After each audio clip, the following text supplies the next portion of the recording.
Ireland's smallest county is home to one of the country's biggest rivalries. There will be pyro. There will be songs. Oh, there's always a bit of edge to the game as well. It's sort of like a cup final, that kind of feel. The rivalry is bitter enough, you know, it is like. Expect a lot of hatred. There is hatred there. It's going to be crazy. Yeah, make no mistake about it, this place will be absolutely hopping here on Friday. This might be the most heated derby you've never heard about.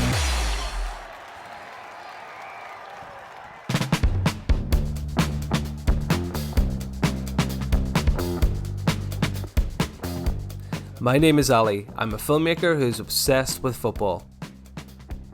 I've travelled to Drogheda for the Louth derby, a fixture that goes back 60 years and divides Ireland's wee county.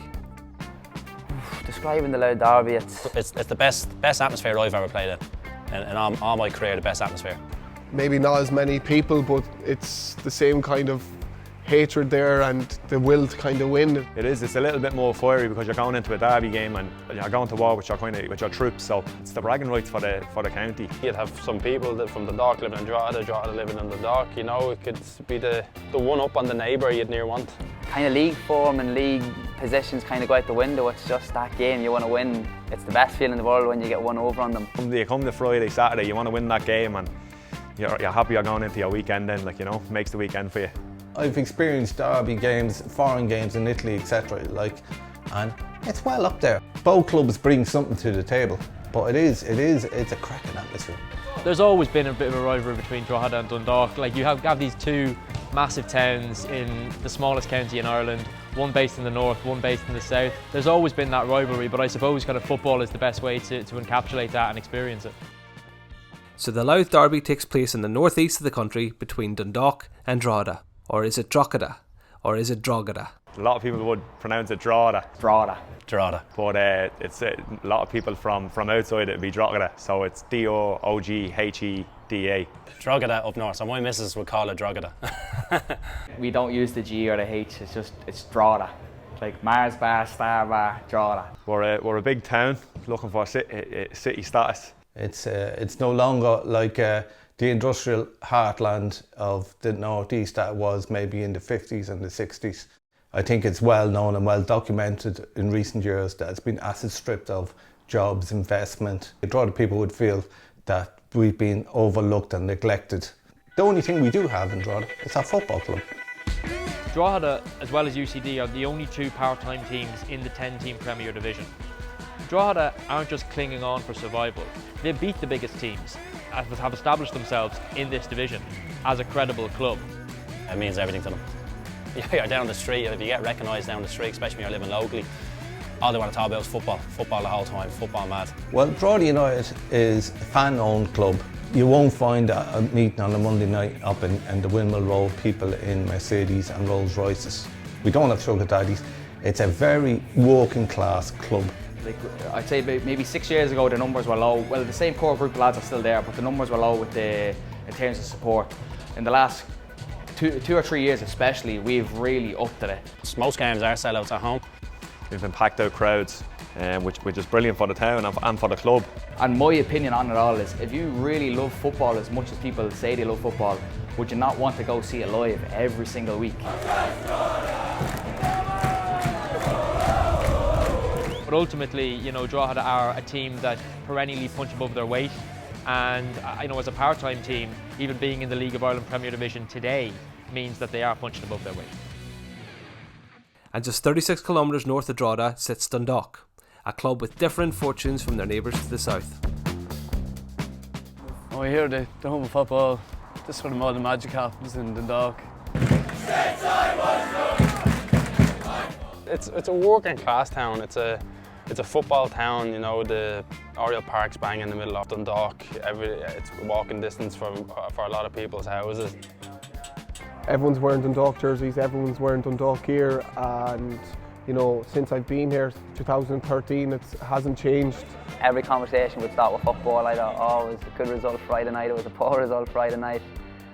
You should have done this, you should have done that. People who move there from outside of Dundalk, they make friends from Dundalk somehow. They get into your life and they seep into your life and they stay there. It's that type of good place. Let me get this belly in. Dundalk are much more well established. They've won 14 league titles, they've won 12 FAI Cups. They're a real powerhouse of Irish football. 2014, 15, 16, 18, 19 was the 5 league titles I won. 5 out of 6 leagues now, and then picking up cups along the way. You know, it's unrivaled stuff at the minute, so it's great to be a part of. When you go to Dundalk, it's black and white everywhere. When you come to Drogheda, it's claret and blue everywhere. When a derby comes around, it's probably the biggest date in the calendar. It's a cliche, but it is the date fans look for when the fixtures are announced. You were taught from an early part of your career with Dundalk that they were them. They were your closest rivals, and it's probably one of the very few rivalries outside of Dublin that is an actual derby. I have no opinions in Dundalk. We're not friendly, we're not friends. We don't like Dundalk girls. Like it's a no-go, and it's been embedded to us since we were kids. In reality, it's their cup final every year, whereas sometimes it is another game sometimes for us because we're used to beating them. It's always been that rivalry. It's just like 100% not friends, and that's the end of the story. They're a small club and they always will be, and they call themselves the Pride of Louth. Well, it's the biggest laugh I've ever heard. Like we always have the chant forever in our shadow. Well, they always know that. They could say forever in a shadow, football terms, but I take it more in a social economic term. This group of people in the north end of the county have everything and we have nothing, and that's why we're forever in the shadow. Dundalk is the administrative capital of County Louth, so therefore you're going to get a sense from people in Dundalk that perhaps they can lord it over people in Drogheda to an extent, and you might have fans in Drogheda wondering, you know, why always them and why not us?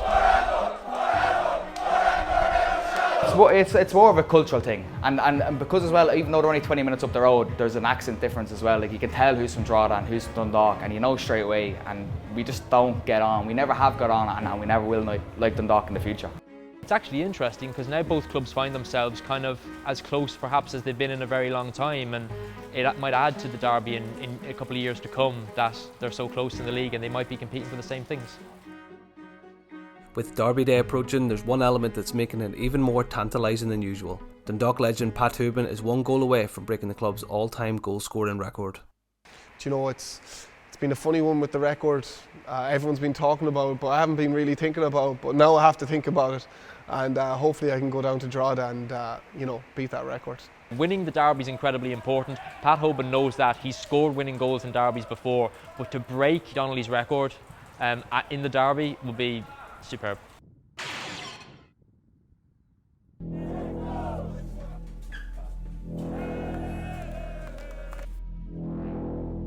I couldn't even have my breakfast this morning. You have those nerves building up. Most of us take the day off work on the Louth derby. Yeah, the atmosphere is just red hot. That's all. The only way to describe it, red hot.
main reasons I stayed at the club is to have history in one club, to beat the record and go and do it down there and come away with a win.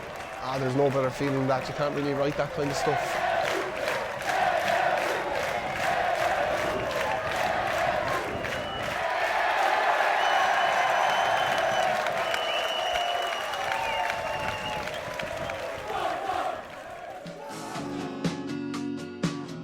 And so the 174th Louth derby ends at victory for Dundalk and another narrow defeat for Drogheda.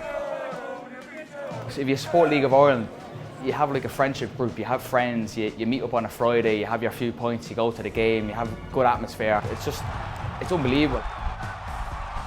If there was no rivalries in football, football would be nothing. It'd be boring, like it'd be just another thing really. Derbies, obviously the first fixture everyone looks for when they come out. Local derbies probably make league football. This fixture is testament to the importance of supporting local, backing your team down the road so that derbies like this can continue to grow.